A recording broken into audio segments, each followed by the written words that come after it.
demam menggigil, tidak tahan, tidak bisa bernapas jam 3 pagi. Oke, saya ngebel panik. Coba, kalau Anda ditutup hidungnya panik dah? Panik, tidak bisa napas.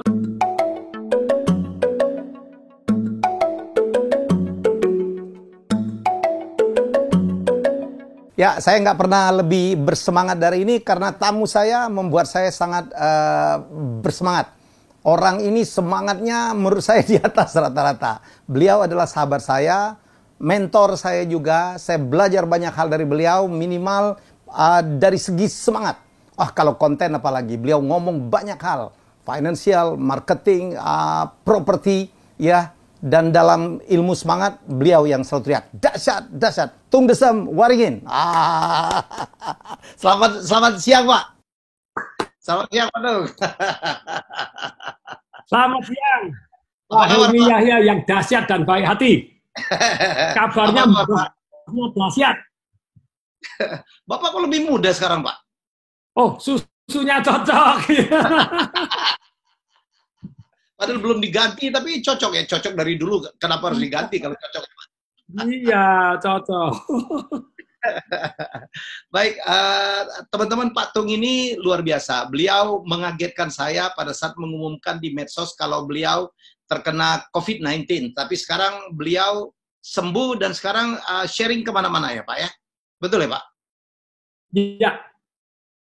Ya. Pak Tung, apa yang membuat Pak Tung bisa sembuh tuh, Pak Tung? Jadi itu yang saya tahu Pak Tung sharing kemana-mana. Ini barangkali penting untuk yang sedang terkena atau yang mungkin untuk pembekalan yang sangat luar biasa kalau terkena.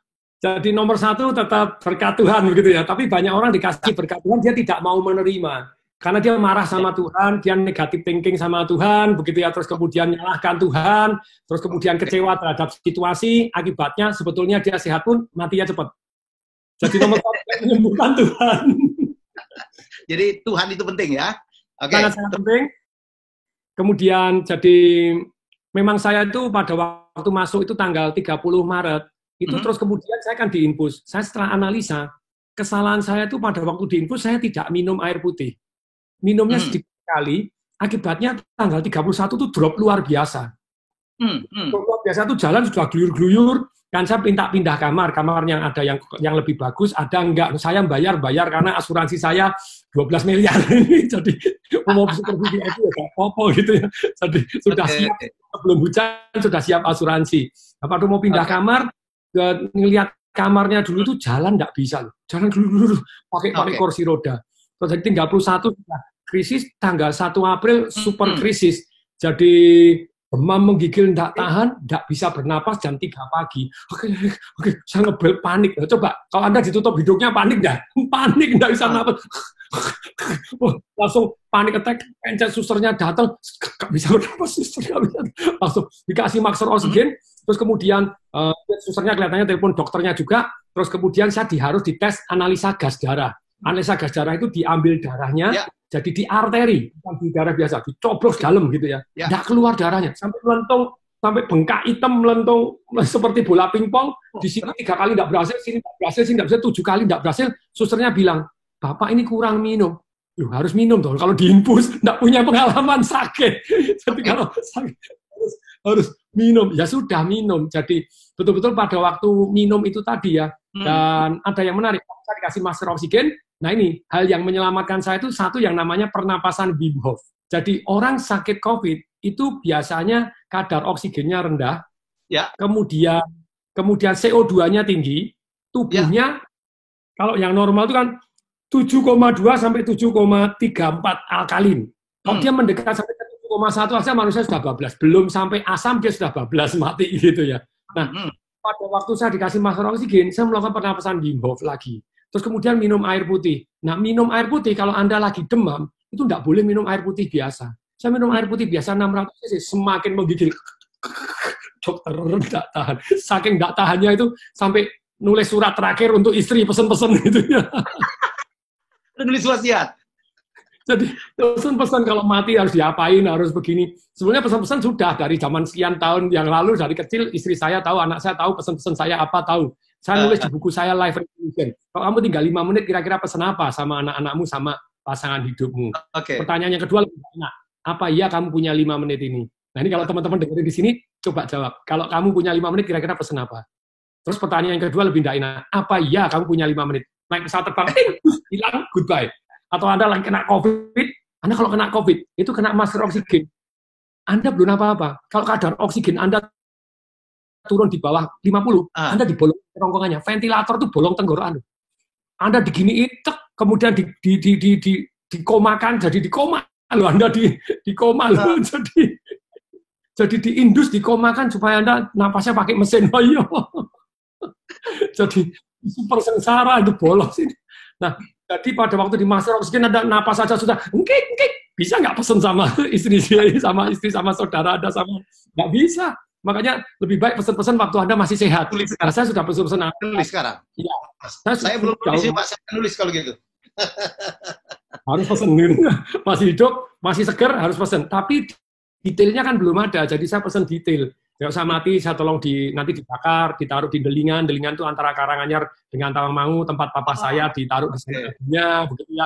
Nanti kalau kamu meninggal, ya kita baru dilabuh bareng. Tapi kalau saya meninggal, kamu menikah sama orang lain, ya sudah, kamu sama orang lain, don't care about me anymore. Karena kamu walaupun kawin sama saya sudah 23 tahun, kamu kawin sama orang lain 2 bulan, mati ya kamu dikubur sama sana, bukan sama saya, sama yang delasuan gitu. Sedetail itu, Pak? Iya, saya kirim gitu, istri saya nangis, gak karu-karuan. Jam 4 ketika demam, saya panik attack, saya sudah langsung evacuate. Maksudnya evacuate itu, saya nggak mau di Indonesia. Karena Singapura kemungkinan hidupnya paling tinggi. Waktu itu belum ada yang mati. Ya. Jadi belum ada yang mati Singapura. Evacuate. Saya kan beberapa kali evacuate. Anak adik saya 2 pernah kita evacuate. Charter SOS, pesawat private jet, kirim ke Singapura. Saya bilang evacuate, saya gini. Ditolak. Ditolak. Sungguh-sungguh punya duit, tidak bisa. Ditolak. Ternyata Singapura tidak mau terima pasien COVID, nggak mau impor, nangani yang ini aja susah nangani dari luar negeri. Lagi dari Indonesia ya. Terus saya langsung tetap ngotot, cari. Kalau pesawat kan sudah susah ya, saya bilang charter private jet, pinjam private jetnya, temen ada Pak Edi Saryatmadja yang STTP Indosiar, saya bilang. Pak Edi Saryatmadja dia usaha tetap nggak bisa, jadi nggak bisa masuk itu nggak bisa, sudah masuk sudah di-grounded dan nggak bisa, walaupun dia punya private jet tetap nggak bisa. Lah, saya beruntung setelah minum air putih itu menggigil lagi, terus susternya bilang, jangan air biasa Pak, air hangat, minum air hangat lagi. Jadi saya pakai masker oksigen, sudah pakai penapasan Wim Hof, nanti itu yang saya share di MNC, share di mana, itu membuat kadar oksigennya tinggi dan membuat kita kalem, jadi relax. Terus kemudian minum air. Jam 4 saya minum VCO, Virgin Coconut Oil. Karena gara-gara baca, ada Ibu Monik yang minum VCO dan kemudian detox keluar banyak sekali dan rasa fresh, rasa seger. Dan saya sendiri sudah dikirimin VCO sama Pak Kuswiyoto. Pak Kuswiyoto di Rut Pegadaian. Saya hari ini masih kontrak untuk ngasih konsultasi untuk bisnis coach Pak untuk Pegadaian.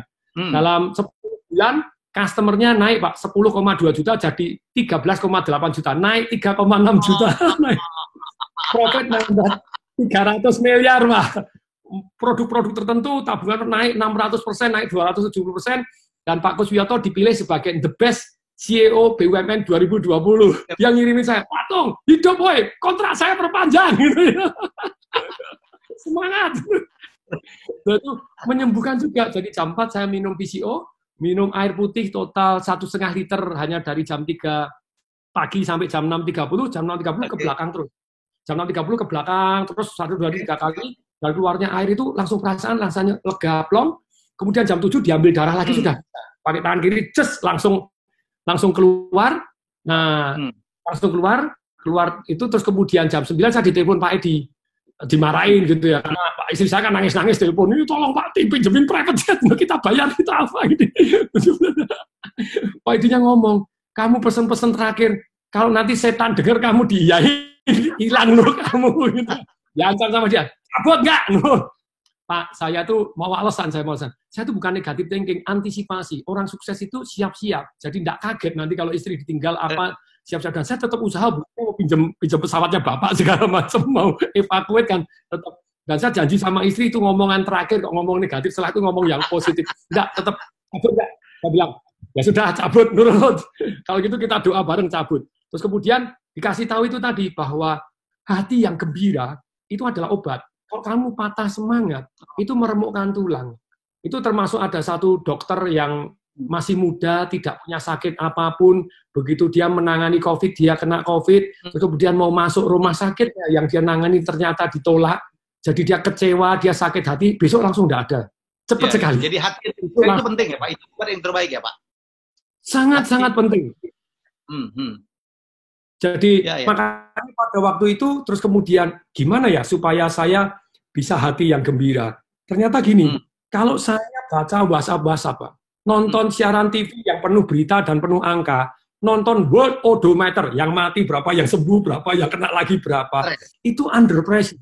Apalagi teman-teman saya zaman waktu itu, saya punya WhatsApp group teman SMA. Teman SMA saya tuh 2 orang jadi dokter, Pak. Dia cerita dokter matinya gimana, ceritanya detail lagi. Saya langsung mual. langsung mual, langsung super gelisah. Jadi caranya gimana nih ya?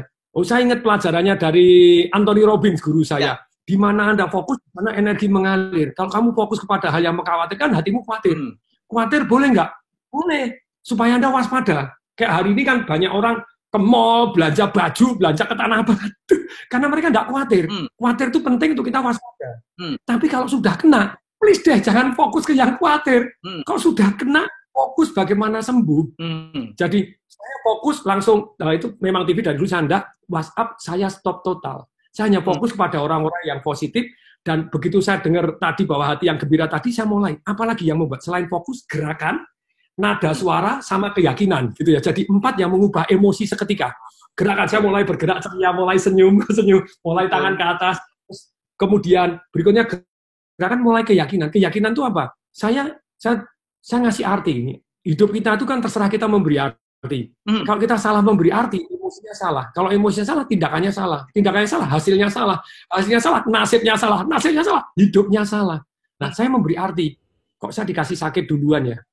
Oh, mesti Tuhan menyembuhkan duluan juga, supaya saya bisa nyemangatin dan motivasi orang lain. Padahal waktu itu belum sembuh. Jadi dikasih keyakinan, dikasih sakit dulu nih supaya sembuh, supaya nyemangatin orang-orang yang sakit ini supaya sembuh. Nah, kemudian mulai ubah kata-kata. Nadanya salah, hasilnya salah.